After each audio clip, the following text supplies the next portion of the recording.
السلام علیکم ورحمۃ اللہ۔ اس سلسلے میں ذرا بھائی اپنے ذہن میں یہ بات رکھیں، جہاد جس طرح ایک جدوجہد کہتے ہیں کوشش، اور جب آپ کوشش کریں گے نا تو اس کی مخالفت ہوگی، اور اس مخالفت کا جو آپ مقابلہ کریں گے اس کو جہاد کہا جاتا ہے۔ اگر آپ کی کوشش سے مخالفت ہی کو نہیں ہو رہی ہے تو اس کا مطلب ہے آپ یعنی اس چیز کا آغاز ہی نہیں کر رہے ہیں جس کے بعد جہاد ہوتا ہے۔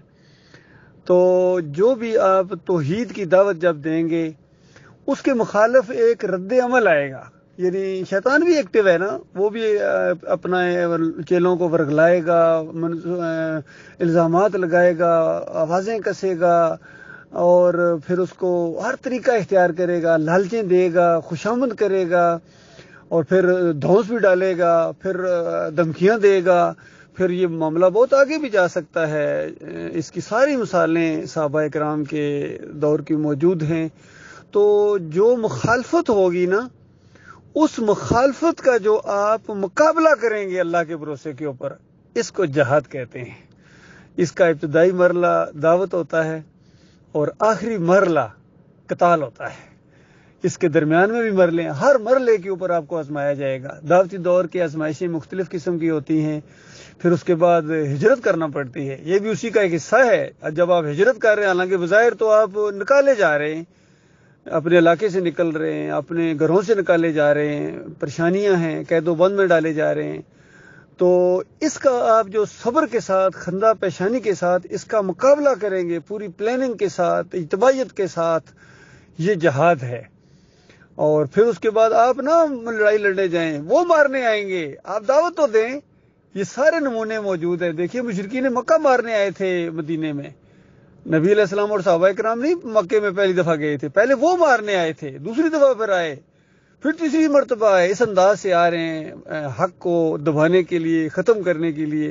تو ان کا جو مقابلہ کیا ہے آگے مسلمانوں نے، اس کو جہاد کہتے ہیں۔ اور پھر اس کے بعد ایک دوسرا انداز بھی ہوتا ہے، اب وہ نہیں آئیں گے بلکہ اب آپ جائیں گے، یہ بھی اسی کا ایک حصہ ہے۔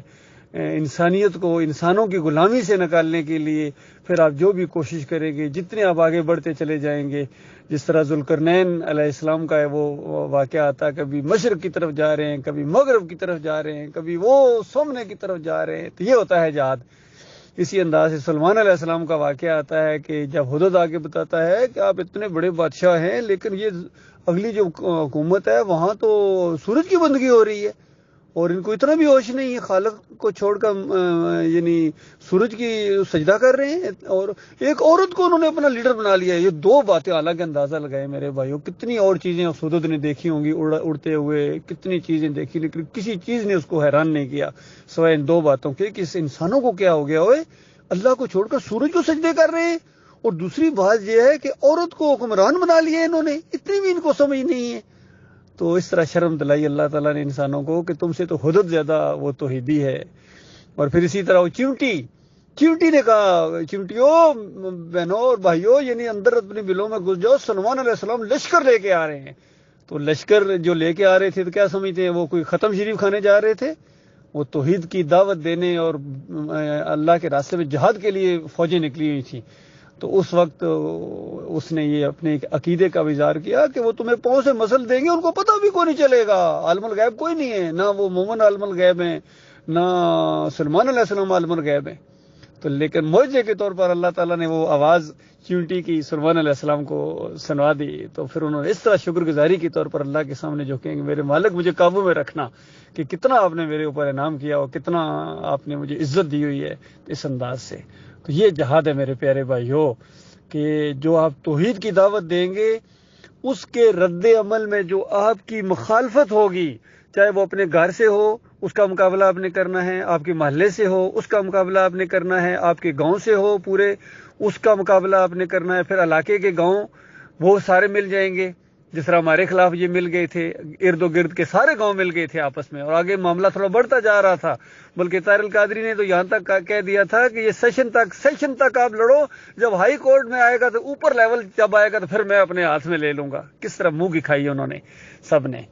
تو اصل میں یہ جو محمد حنیف اور یہ دوسرے لوگ کیوں اس معاملے میں مارے گئے ہیں، سعید اور یہ یعقوب بھی اور یہ دوسرے بھی، یہ مخالفت کو برداشت نہیں کر سکے ہیں. بس یہ کہتے ہیں بس سٹیج لگا کے دو بس اور فنڈ اکٹھے کرو، مسجدیں بناؤ، تبلیغی جماعت والوں کی طرح چلتے رہو. یہ جہاد نہیں کر سکتے، جہاد سے ڈرے ہیں. اصل میں اللہ کے راستے میں جہاد جو کرنا پڑتا ہے اللہ تعالیٰ مجاہدین کو جو ہے وہ پسند کرتا ہے. باقی یعنی اگر کوئی اس ایمان عقیدے کو مان لیتا ہے نا صرف انفرادی طور پر بھی اور جہاد نہیں کر سکتا ہے، یعنی اس کے اندر کمزوری ہے، تو یقین کیجیے وہ بھی ہمیشہ کی آگ سے بچ جائے گا.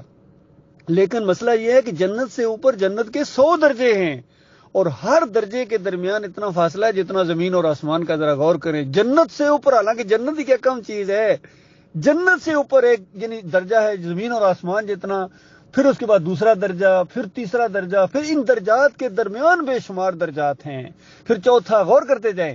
پھر آخر ظاہری بات ہے 100 نمبر والا درجہ آتا ہے، تو جو 100 نمبر والا آخری ہے نا اس کا نام ہے جنت الفردوس، اور اس سے اوپر عرش الرحمن ہے، اور اس کے اوپر ہمارا مالک ہے، پوری کائنات کو سنبھالے ہوئے دیکھ رہا ہے، سن رہا ہے، وسوسے جانتا ہے اور اپنے بندوں پر شفقت کرتا ہے. وہ دیکھ رہا ہے کہ اس کی خاطر کون کر رہا ہے، اور اس کے مخالفین جو ہیں وہ بھی ان کی باتیں بھی سن رہا ہے، ان کی میٹنگوں کو بھی وہ جان رہا ہے. سب کچھ ایک ایک لفظ کیا نیتیں ریکارڈ ہو رہی ہیں میرے پیارے بھائیوں.